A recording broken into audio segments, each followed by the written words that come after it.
Right, yes, it's got to that point now where I'm making a video on pegs. I think the 16-year-old version of myself would be cringing right now if they knew I was recording a video on pegs and sticking it on the internet. But having said that, there is something to talk about with this. So I'm going to run through a variety of them. I'm going to go through the standard type of peg like this, the delta peg, nail pegs, V pegs,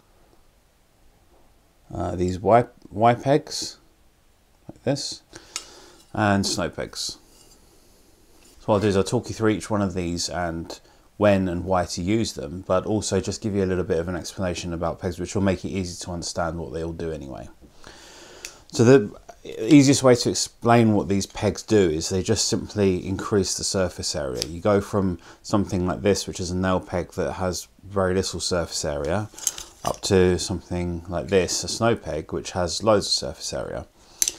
And if you kind of keep that idea in mind about the surface area of it, it makes it easier to understand when and where to use them. The softer the ground, the more surface area you need. The harder the ground, the less surface area you need. And when you buy a tent, most tents will come with one of these, which is just the standard candy canes, they're called, referred to as sometimes. The problem with these pegs is whilst they're kind of okay as a general purpose peg, it depends what climates you're in, but a lot of places have softer ground than this and they're not quite up to the job. And if you try to hit them in, what tends to happen with these is that the end just bends in and you can't really kind of knock them into the ground that well. So you end up having to push them in, and they're just not that great, they're not that versatile. So I don't use these. They just tend to come with tents that I buy, but I don't bother. So instead, what I tend to do when I go camping is I'll take a variety of pegs with me. I have a peg bag and I have a few different types of pegs in there because I don't know what ground I'm going to be camping on and I don't know what the weather's going to do, so I need to take a variety of different things with me. Now that doesn't mean I take all of the pegs, but I'll give you some examples of what I might do. So this is a nail peg, and where these are really good is on frozen ground, but also ground where there's lots of rocks in them.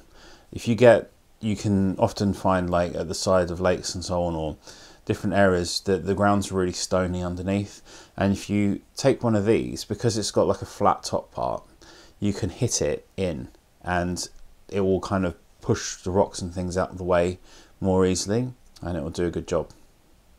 So they're quite good for that, and they're also good for frozen ground where you can knock it into the ground as well. Now with all of these pegs, something to bear in mind is that with this string you can always add another peg behind. You can kind of pull it out and stick another peg in, but obviously you need to have enough pegs in order to do that.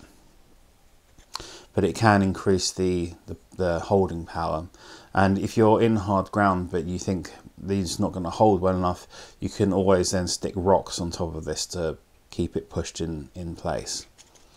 With all pegs, it's important when you put them in the ground that you kind of don't put them down like this, that you put them at a bit of an angle. Now a lot of websites say to put them at 45 degrees, but I think something more like this is better. That's been my experience. When it's at 45 degrees, I found that it kind of just pulls up if the ground's a bit soft. It doesn't do so well. I think an angle more like that, 30 or something, is probably better. It seems to be the best sort of compromise. But anyway, that's nail pegs. These are titanium ones, and I guess they're fairly lightweight. And you can just buy these on eBay or something, and I found these have been strong. I mean, I've really walloped these into rocky ground. I've never had one bend yet, thankfully, so they're pretty good actually. They're pretty solid.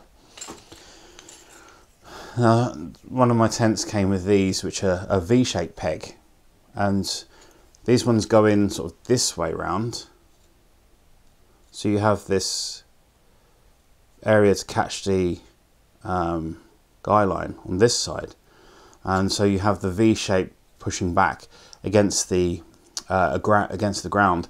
The advantage with these is they're quite lightweight, but it's not something that I particularly bother with because the benefits of them are not good enough, I think, compared to the Y-shaped peg, which just adds another blade at the top here. So this is again another peg that comes as standard with tents, which I don't bother with. Instead, I use this one, And you can see what that's done is added another fin. And that increases the kind of grip and surface area of the peg whilst keeping it small. And this is incredibly lightweight and very strong. And it also has, this one at the end has a sort of is screwed slightly. So I guess it can dig its way in a little bit better. The only thing you have to watch with these is that the ends here can kind of tear the guy lines a little bit. But what you can do is you could put a little bit of tape over this area. But often when I camp, I'll carry a few of these and a few nail pegs, but they're super lightweight. And in rocky ground and stuff, they're not so great, and they can sometimes be driven into frozen ground. But they're not. They're really for softer ground, which is very, very common as well. So they're a good mix to have with the nail peg. So I tend to take a mix of those, and the other peg I take often as well is this. This is the Delta peg. Now the Delta peg has a catching point here for the guy line, and the peg goes into the ground, and what it does is it kind of sits like this, and when it pulls, the peg pulls, it pushes the peg into the ground more. They're incredibly strong, and they're really designed for soft ground. And you can see this now has 4 fins instead of 3 compared to the Y peg, and it's large as well, and this has got really a lot of gripping power. The fact that when it pulls, it kind of digs itself back in because of this angle means that it's digging itself in the more the wind pulls on it, which is kind of unique, I think, compared to the other pegs. It has that kind of re-anchoring kind of effect, if you like. These are super strong, but they're really only for soft ground. But in soft ground, this is unrivaled and unbeaten. They're not particularly heavy, really. They do weigh a little bit, but if you use this in softer ground, not sand and not snow, this is just for softer earth, if you like. That's the strongest I think that you can get. I don't think there's anything stronger than this. Which brings me onto this peg, but thing is with this one, you can actually use this on soft ground as well. One thing I've done here is I've put tape over the edges because it can pull on the guy line, but you can use it as a regular peg, and it has a tremendous amount of surface area. So you can push this down into the ground and then use that to hold a peg in, as well as using it as a regular sort of snow peg as well, where you can get lines and a clip to push through here, and you can use it as an anchor. You can also use it as a regular peg.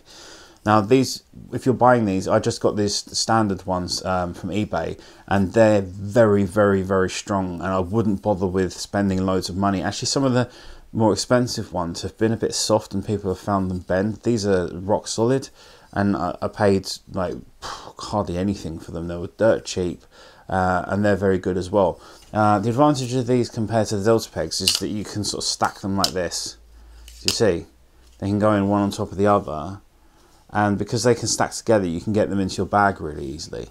And I think that gives them a pretty strong advantage over Delta pegs. So I'm thinking now I may switch over to this, because the Delta pegs really take up a lot of space, and they're a little bit awkward, and you can actually get these into harder grounds more easily as well because of the kind of thin shape of them, if you like. They will dig into firmer ground than the Delta pegs will, kind of more easily.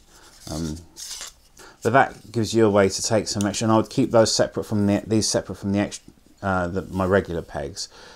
So like I said, I carry a mixture of these, and I'll add in either snow pegs or Delta pegs as well, especially if I was thinking about it being really windy conditions. But it is good to have a mix of different pegs, because you just don't know what sort of ground you're going to be camping on most of the time. But the easiest way to think about these is that as the surface area goes up, the grip goes up, but the surface area is better for softer ground, and you want smaller, thinner pegs for harder ground. And they don't need the surface area then, because once it's compacted into that hard ground, the ground's holding it. Whereas in softer ground, which is looser, obviously you want more surface area on the peg itself to hold into the ground.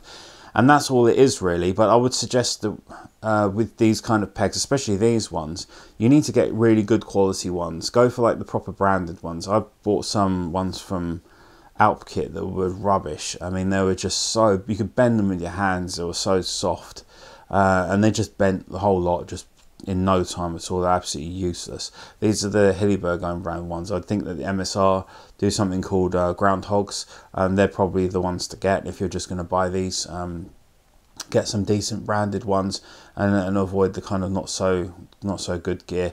You have to test yourself, like try it in a garden or outside somewhere. Make sure that the pegs you've got are solid, because if you get ones that are made from a softer metal, they're a nightmare. They'll just bend on you immediately and you'll lose all your pegs in one trip, which is no good really, but you know, that is what it is. Anyway, that's my quick overview of pegs, the pegs that I use and what sort of conditions they're suitable for. So I hope that was useful. Please like, subscribe, leave me a comment, and I'll see you in the next video. Take care. Bye bye.